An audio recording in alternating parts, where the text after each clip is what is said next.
Hello and welcome once again to Perspectives. Yesterday was an interesting show. We talked about milestones, landmarks, historical landmarks, political landmarks that Pakistan has seen this time. Today, another amazing landmark. Even though Mr. Imran Khan had not congratulated directly Mr. Mian Nawaz Sharif, but today Mian Mohammad Nawaz Sharif took the first step and went to Shokhtana Hospital to visit Mr. Imran Khan. And of course, it was a cordial meeting, and hopefully the differences have been settled for the sake of the nation. But my topic today, and the point that this raises, is that the whole speculation about PML-N in general, and Mian Mohammad Nawaz Sharif, Mr. Shehbaz Sharif, maturing politically, that question mark, I think has been answered. There is political maturity. But with this political maturity, there's some strange expectations. And I'm raising that flag here because just before we went on air, we started having this discussion. And I had a different point of view from one of my guests. And I'm saying that because my guest, who I'd introduced in a second, said, well, let's just talk about this on air. So yes, let's talk about this on air. Will this government, the new government which is about to come into office, prosecute some pending cases? Will those cases be pursued? Or will they be seen as a vendetta? Will they be seen as vengeance? Should they be proceeded with or not? That's an interesting question which should be talked about and answered. When we talk about political maturity, we also need to look at what's happening in Karachi. Even though the results have been 90% cleared by all observers, I can say let's make it 75%, for the sake of argument. Let's make it 75%. Even a 25% further difference would not change the overall result. So why argue about one constituency? Why argue about any constituency? Pretty much the landscape has been laid out. Let's work with this landscape. Let's settle our differences very quickly. Move forward, go beyond our egos, go beyond our differences, and understand that Pakistan is at very interesting crossroads. We need to focus on all the problems Pakistan has been facing for the past 5 years. I'm not just talking about governance. I'm talking about terrorism. I'm talking about international relations, economy. They need to be tackled first. My guests would be better people to shed light on all these points. On my far right, Mr. Fahim.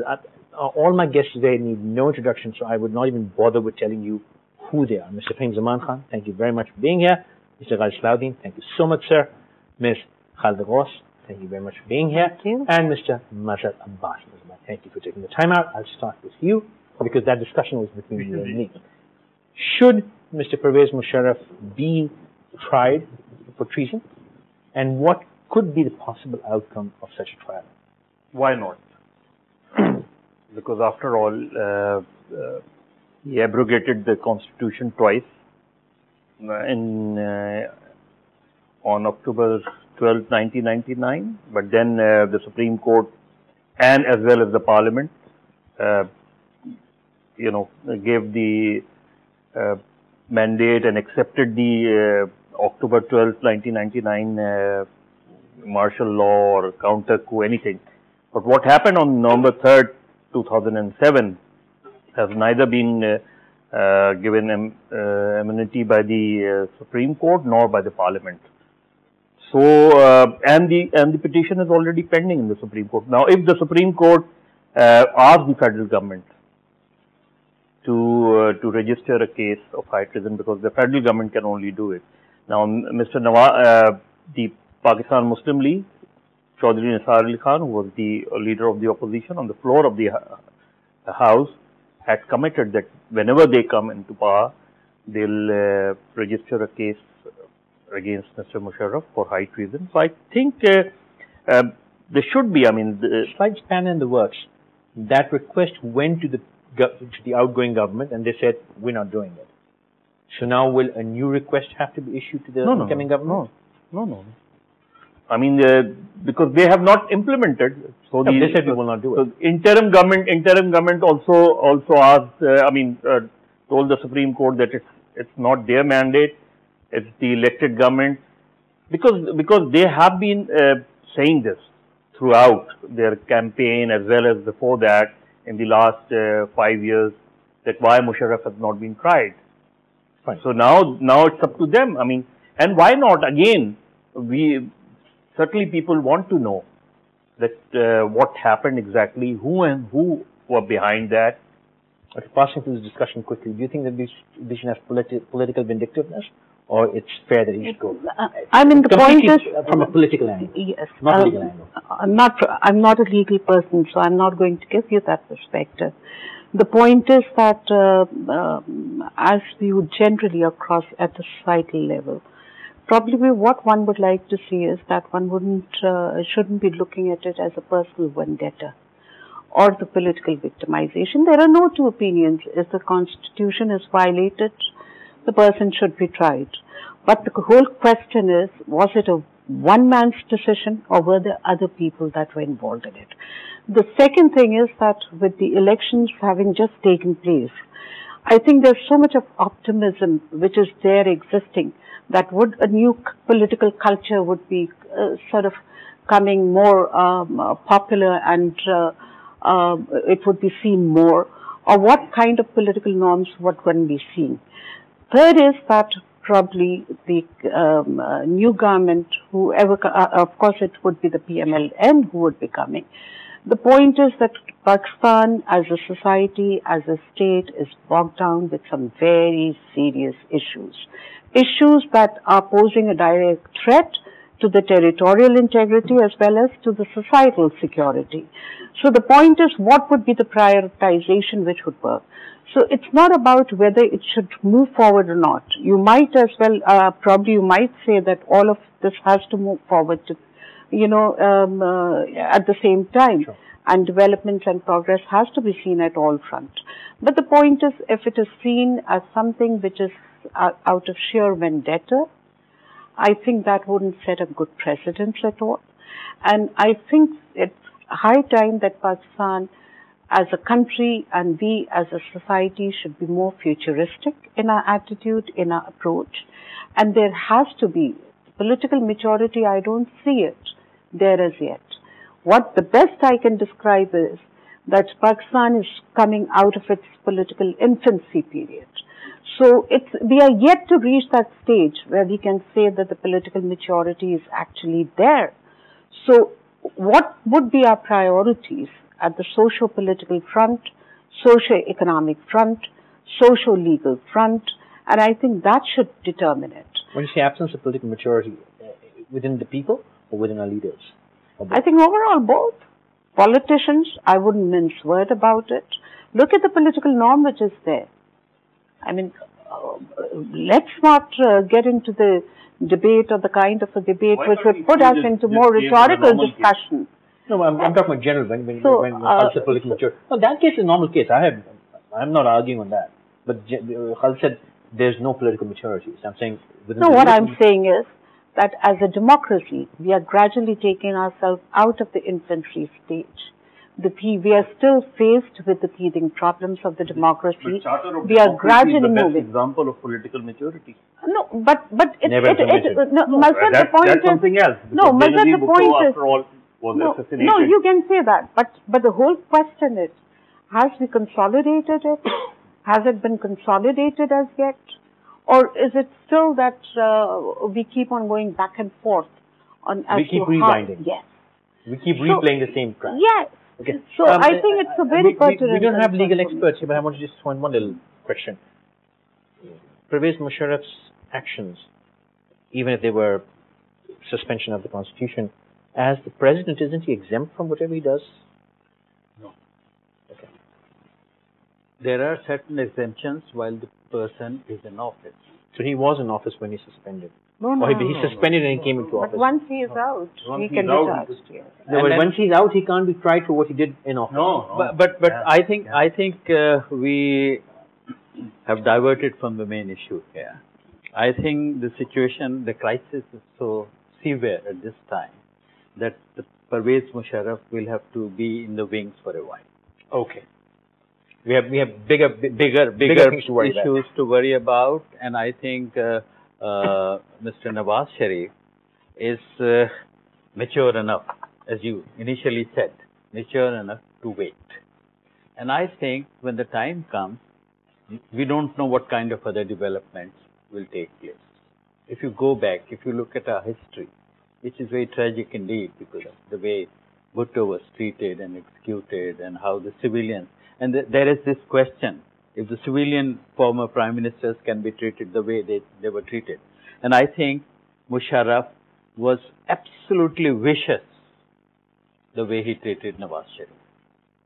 And if Nawaz Sharif does something to him, it would appear as if it's a personal kind of Perception would Absolutely. Even though, don't forget that even justice is a kind of revenge. Is it not? That's So- a I don't know. philosophical thing that you have said. Very Yes. philosophical. Yes. Yes. So that will depend. But I think if you go back, nothing happened to Yahya Khan. Why? Because the Americans intervened. There have been other instances in our past. Even in the case of Nawaz Sharif, Saudi Arabia intervened. Sure. So we don't know how things will evolve. Well, that is For how the things time will evolve, being, we'll have to yes. accept it. For the time but being, you I feel the perception could be wrong. Yes, I think that the focus at this time will be on the economic issue, will be on terrorism, and as it is, Pakistani society is in a state of turmoil. In spite of the elections, there have not been all the clarifications that we need. There is protest against some results, against rigging. Already there is, it's an intolerant society. It's a violent society. And I think that we have to worry about the very survival of this country before we take on Mr. Musharraf. And if I'm allowed to just make a please. very small intervention with your permission, I think it is a country which is confronted by more than one insurgency. The Balochistan situation and others. So I think the prioritization has to be correct. One can look into all of these issues. Pakistan. Sure. I mean, they have reached Karachi. And that is where perhaps How Fahim would you comment on both these? Maturity and Mr. Musharraf. I'm not an intellectual. I don't have those, very Don't complex. don't undersell yourself. But my issue with this whole debate is, to me, somebody who breaks a traffic light and somebody who walks with a gun walks into the parliament or the prime minister's house, both breaking the law. I think the fundamental problem that confronts people of Pakistan today is there is no respect of law. I mean, two of my two people who I respect very much, but I would generally categorize people who are trying to sidetrack from this Musharraf debate is that, please, let's not be afraid of one institution or the other. Call a spade a spade. I'm not saying prioritize this or prioritize that. I'm just saying, please do what is required to be done. Let law take its course. On the street, in the assemblies, in the federal secretariat, in the land revenue departments. Also, if somebody abrogates, everything should be in its routine. It doesn't matter how people see or, people world over see these actions as personal vendetta or this. Only time will tell what motivated the government. I never agreed with the caretaker government when they said, our job is only to conduct the elections and hands off. They were there with full authority. They were the government of Pakistan. Okay. They didn't want to take on a touchy. In fact, they are. Yeah. Well, if they're bailing out steam, then they should be taking money from this as well. The thing is, my problem is, and it's some of the issues that we were discussing before the program started, and I just want to, if we do not start calling a spade, okay, the situation in Karachi, in this country, and in this region is going to stay. So everybody can have a fabulous time while in office, okay, in the studio, wherever we are, but you will have to confront these issues. I mean, I don't care if Yahya Khan was, I wasn't there. PTV never invited me to say what I'm saying today, okay? If I was there, I would have said then as well, it's time for him to be prosecuted. As if petty thief is there. I mean, you can't have my gunda and his gunda and your gunda. If anybody violates law, he is a gunda. We should not worry about the GHQ. We should not worry about the Supreme Court. We should not worry about everyone where we stand. We must call a spade a spade. Otherwise, this society, this nation will continue to perpetuate as a society of pygmy, a society of dollar charcuteurs. Okay, so let's change that. I'm not saying rush and hang Musharraf. I won't mind that. But let's I'm just saying everything should take its course. We should not shy away. If I have committed a mistake, must be punished for it. If you do not punish me, what you're saying is I have no right. Call for who he is. Yes, everyone should be. Everyone should be. The point here is that law should be enforced across the board, and it should not be selective.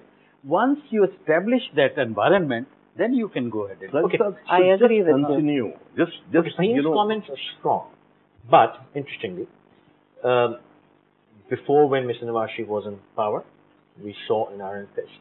With Shehbaz Sharif in Punjab, absolute iron fist, walking into hospitals, walking into institutions, taking charge, having people arrested, prosecuted. Do you think that's a smart move? Because later on this softened. Even Mr. Shehbaz Sharif softened. Mr. Nawaz Sharif paid a lot of price for that, the whole episode. Now, we are coming out of an era of huge alleged corruption. Society would be expecting the same iron fist that we have to go after everyone. We have to prosecute everyone, get the money back. But again, a political dilemma.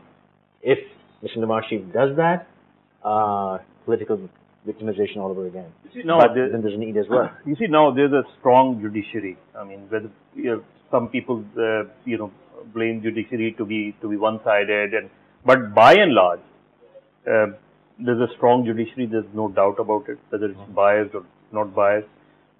Secondly, again, what Fahim is saying, that why we always, whenever it comes to someone who was in uniform, whenever his trial, comes under discussion, we always, I mean, not here, but generally, we believe that no, we should not be vindictive and we should not be.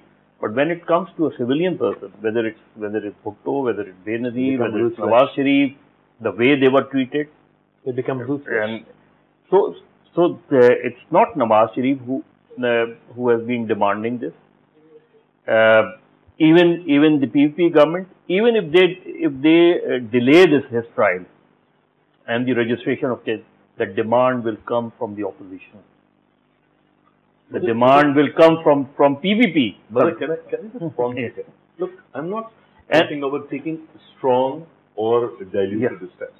I'm just saying people should see that there is a law, and law is for everybody. I will only respect law if you respect the law. I want to know, on October 12, 1999, there were discussion whether Nawaz Sharif should have done this or not, the way he sacked Musharraf while he was in Sri Lanka.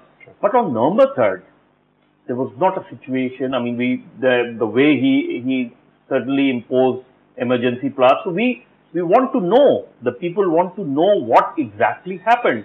What exactly prompted him to impose emergency plus? Who were the people behind him? Was it Musharraf's decision, which he said? So it No, but in that decision he said we need to. It is a move. It is a way forward. But you want closure. No. Yes, it is a way forward that once for all. In Hina Jilani case, Supreme Court clearly stated that there will be no martial law in future. Asma. No, sir. Hina Jilani case. In Hina Jilani case, during Yaya's period, there was a clear Supreme Court verdict that in future there will be no martial law. But they did not. See, the point is there are no two opinions, and I'm not saying that somebody who violates the law or who violates the Constitution should be allowed to go scot-free. That is not what I'm saying.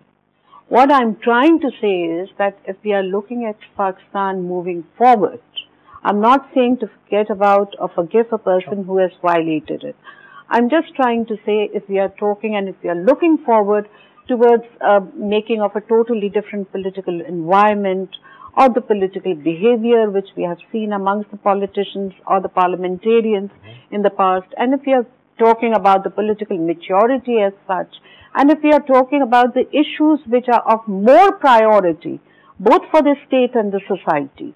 So my emphasis or my, what I'm trying to say is, let things take its course, but we know it that we as a nation are extremely emotional. We as a nation, many a times with due apologies, are very rhetorical also. So with lots of sentimentalism and lots of rhetorics in the arguments which is seen across not here but elsewhere, the point is it's all about taking Pakistan forward. We are already lacking. Look at the multidimensional poverty indices. Look at the human development indices. Look at the other human resource development which is there. Look at the law and order which is there. Look at the secessionist movement, if I may call it. It's a very strong word, but there are no doubts. Look at the type of the ethnicity which is there, whether you like it or not, whether you discuss it or not, but a new wave of ethnicity can be seen making its way inroads in some ways. So the point is how we would like to see our country moving forward. I need to interrupt you briefly. We'll take a quick short break. When we come back, I'd like to talk about what possibilities does this government have, what instruments do they have to deal with the law and order situation, which I think is the fundamental problem of just about anything. When you're unsafe, when you're dying, people are getting killed by bombs, people are getting killed on the street, you can't move forward. So what will be their actions? How will law be enforced with a strong hand? And also, we have other important discussions which are towards the end of the year. New president, new chief justice, new chief of army staff. We'll talk about that as well. Let's take a short break.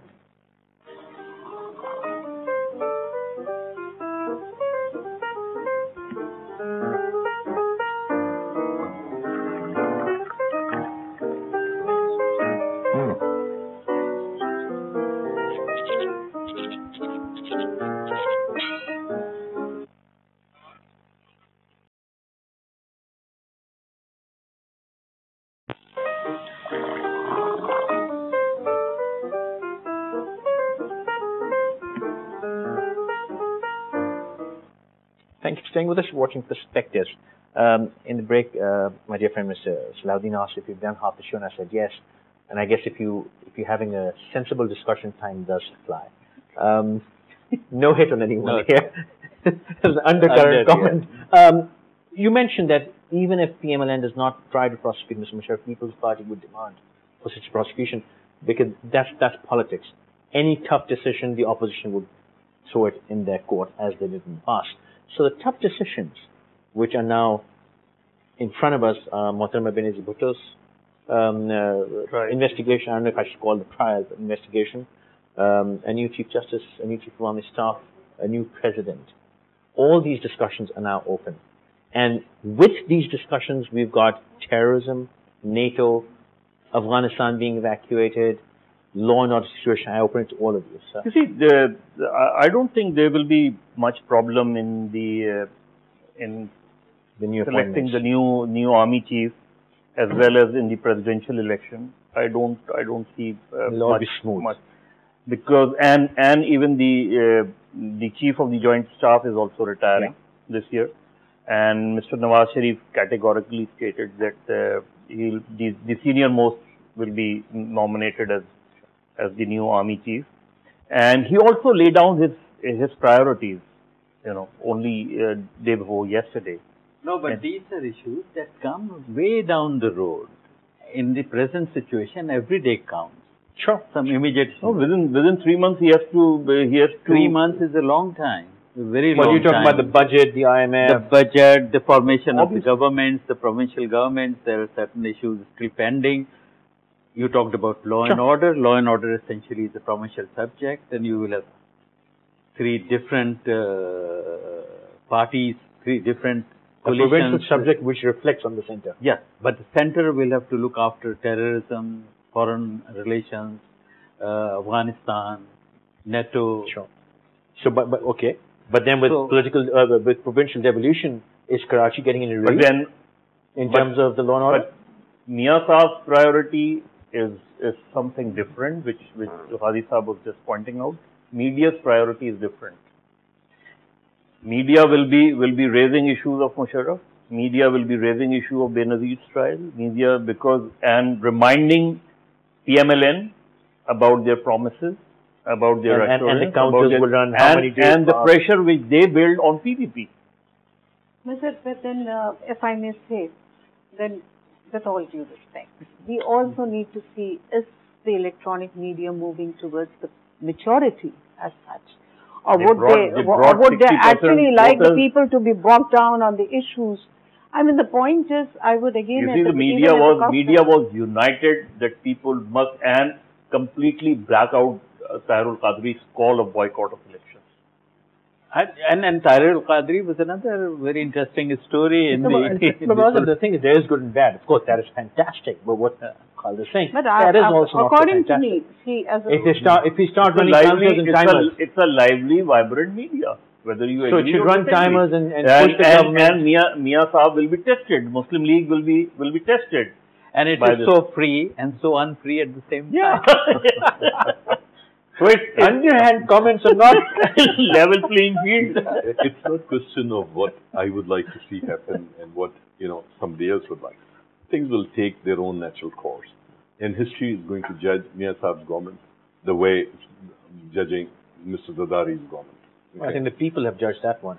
History is going to, and I'm just saying, people may have been brought out to vote, courtesy a very vibrant media and Imran Khan and everybody. But the fact of the matter is, it will be very interesting how the federal government with PML-N, the provincial government with PML-N, and Khyber Pakhtunkhwa government with Tehreek-e-Insaf, okay, will address the issues of terrorism. Okay, how will they convince? It may have been easy for Punjab government in the yesteryears to say, okay, do not make any waves here.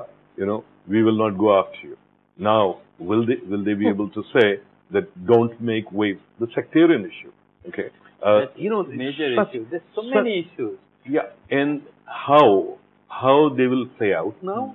Who was sort of, there's so many things that, and the best, I think it's going to be one of the best periods or times to sit and watch what's happening and how things are taking. Yes. And especially for Insaf, when it's a period to something to which you were just pointing out at. Now we are at a stage, till the recent past, regarding the terrorism issues, or the Taliban issues, or the cross-border terrorism, transnational threat is a very hardcore reality, and so on and so forth. But the point is, there was one clear strategy about it, and the use of the force was being applied forcefully to actually suppress them or whatever. The point is, for now quite some time, the politicians, the parliamentarians, the previous National Assembly resolution, they have been pointing that it has to be a combination, a mix of negotiation, and perhaps a limited use of force. Now, these are not easy questions. These are not easy things that, as a consequence of the course that is given to it, it would automatically. These are the fundamental questions which would actually impact the socio-political paradigm of this country if you go deeper into it. So I would, as an ordinary citizen, probably my concern would be something directly which is affecting the society, not something which is affecting an individual. Of course, systems have to be there, but what kind of an emphasis are we going to take with us forward in the coming years and the months, and would like the government or the incoming government to actually... Fahim said that, things will take their course, but I have another... If I was the incoming government, I would have another problem in my hands. Right now, the way the nation is, we had a huge vote. People had great expectations. A lot of people have been disappointed because they were expecting Mr. Imran Khan to win. Now, and also the past 5 years, they were, with apologies, and I've been a part of that media as well, a bit entertaining. So within that entertainment, there was hope, there was analysis, there was catharsis every night, and somehow these 5 years passed. But now the pressure cooker is really, there's a lot of pressure. And day to day, people are expecting change. If we go on, just look at Karachi, Balochistan, can we take on another 5 years with these issues? And FATA. So we have these day-to-day issues. Faisal, you have a very mature citizenry, believe me. People were not just expecting change, they were wanting change. Sure. And I don't think they'll go into a depressive mode just because the change didn't take place. They expect change to take place. They were wanting change. Okay, there is a change.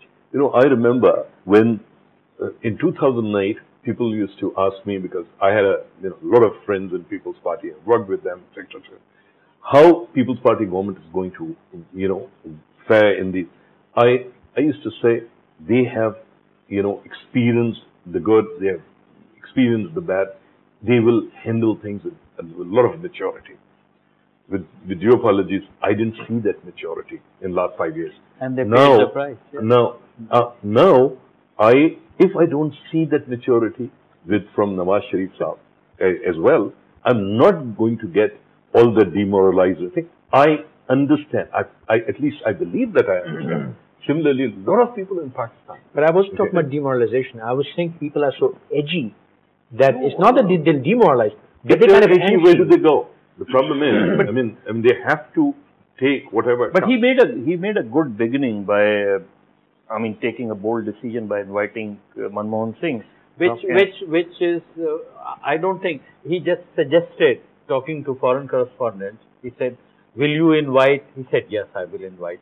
So that's not. But even before that, then, but that. Well, I think we give him credit. He wasn't shy about it. No. The real issue here is not Manmohan Singh. The real issue here, and that is the silver lining I see, that Mr. Nawaz Sharif is very candid about how he would like to establish relations with India.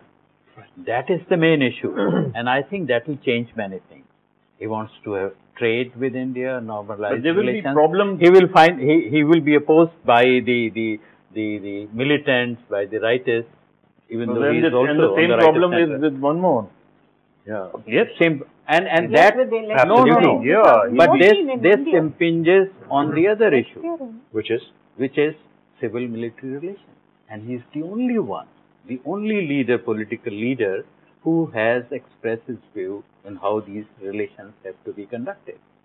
And he has really been quite courageous in saying that when he comes into power, he will open the Kargil case, he will even have joint investigation of the Bombay terrorist incident. So on that score, he has been very, what should I say, not only candid, but I think he's taking a step in the direction that might bring him into some kind of confrontation with the establishment. But why should there be a confrontation? They should be, but this is 2013, not 1985. Okay. I mean, I think every or 99. One thing I did in the past. So I'm just saying things have changed.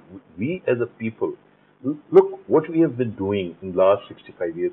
We have been trying to strengthen one institution or the other. In that 1 hour of perspective, before we are able to really strengthen 2 or 3, process, and we are back to square one. It's time that we try and strengthen this nation. Okay, things will fall in place. I'm not being platonic, believe me, Ghalsab, and with my respect for you is so much there. But I'm saying, for once, we should, as people, there should be no vindictivity. There should be no vindictiveness towards Kargil or this or that. But everything should, everyone, I mean, why can't, if Nawaz Sharif's government say, for example, tomorrow, 2 years down the road, faces a no confidence vote and has to leave. Why can't they just leave with a briefcase? Why does he have to leave with an entourage? Why can't we live like normal people? Why can't we at least start to believe that somewhere on the line will get there? We'll have to see in the next, maybe in a month's time. But I personally believe that I have spoken to him also, that economy and militancy, and he's very clear about it. that unless we resolve this issue of militancy and terrorism, we will not going to and But it's if I like may an add- everyday even the situation. economic situation is directly linked with terrorism. And it's not something And we can do in months. It's Yeah, like no, every no, day. no. Yeah. And if I may add to it, because when the more we try to understand the type and the nature of the militancy, one cannot ignore the cross-border terrorism. That is a hardcore reality as Sure. well. So that also needs to be tackled. But if I may add to it, of course people are looking towards the change. People are wanting the change. But we need to remember one fact, that change invariably requires the transition. So that transitory phase would be extremely sensitive. I do remember distinctly when President Zardari came over, and after the oath-taking ceremony, and Hamid Karzai Sahab was there, did that improve? So I think I've been very deeply involved into Pak thing and the track 2 and everything.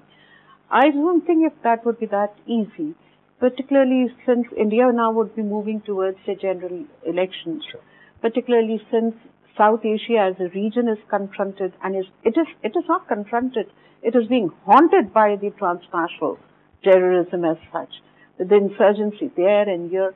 So I think we shouldn't be reading too much in between the lines. These are small gestures, and they should be seen as gestures alone. We shouldn't actually be expecting No, I that disagree. new direction I think altogether. these are major issues, and I think the substantive steps have to be taken, are being taken, will be taken. There will be conflict, there will be contradiction, but on the economic front, you will have to take some emergency. Absolutely, I agree. But I On see the- a lot of political turmoil in KPK between JUI and PTI, Yes. Yes. and I don't Right. see government.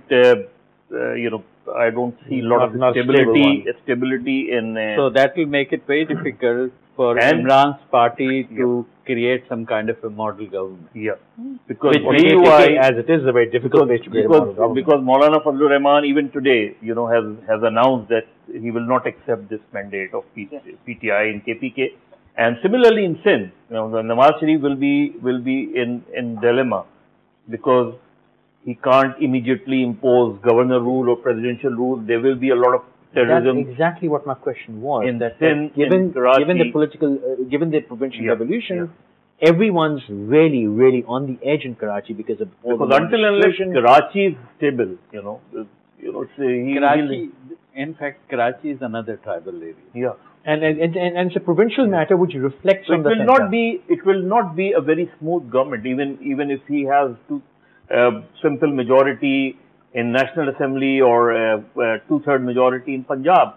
If The other three provinces if are the really- problem Yeah. continues in Sindh and KPK And Balochistan. is of course. Balochistan has been a flashpoint all of last year. But Very important. No, but in fact, the situation on the ground is not affected by the elections and by the fact of who has how many seats in the assembly. Sure. Situation on the ground is critical. It has its own dynamics, and to try and come to terms with it, you will need a new approach. What would the new approach be, if I may ask? The approach would be to emphasize peace, to change curriculum, to stress on education, to create civility in society, to put more emphasis on culture, on arts, on things that civilize you, make you more human, and protect human rights, protect minorities, promote women to come out. Have you wondered? Malala was one great symbol that we had. Sure. And nobody mentioned Malala during the entire campaign. They were talking about education all the time. Education of girls. Yeah. Nobody mentioned Malala. and what they did in Lower Dir, all the And parties, lower these, all the parties agreed not to. including Pakistan People's Party, including Awami National Party, they all agreed, signed that that women won't- in a won't certain vote. constituency in Lower Dir, women would not be allowed to vote. The reason- so that is the front. I think moral and social issues will have to be tackled very. When I said what would be the new approach, I've tried to be empathic about it. And if I say I am about to become the government, all I see is a quagmire. I have no idea what to do with this. Yes. So I think Mr. Nawaz Sharif is really up against some severe challenges. You know what I said? I said, is Imran so unfortunate to be able that he wins the election? Because whoever wins the election, it's an absolute quite much. I mean, I think Nawaz Sharif said so much. Closing notes as well as we go on, please. When you talk about militancy, I mean, let's at least try and differentiate between militancy and criminality. Okay, especially in provinces like Sindh and Khyber Pakhtunkhwa, there is something which is missing. That is administrative. You know, the administration doesn't function here. Governance. Yes. I'm saying there is a difference between political governance and this difference between just plain day-to-day administration. Now, if PPP and PPP/MQM fails to provide that basic administration, basic governance, then you can't blame federal government for that. Okay, I mean, petty theft, petty robberies, murders in the name of, all that. You as media, you all will have to ensure that people understand the difference. That's where media maturity comes in.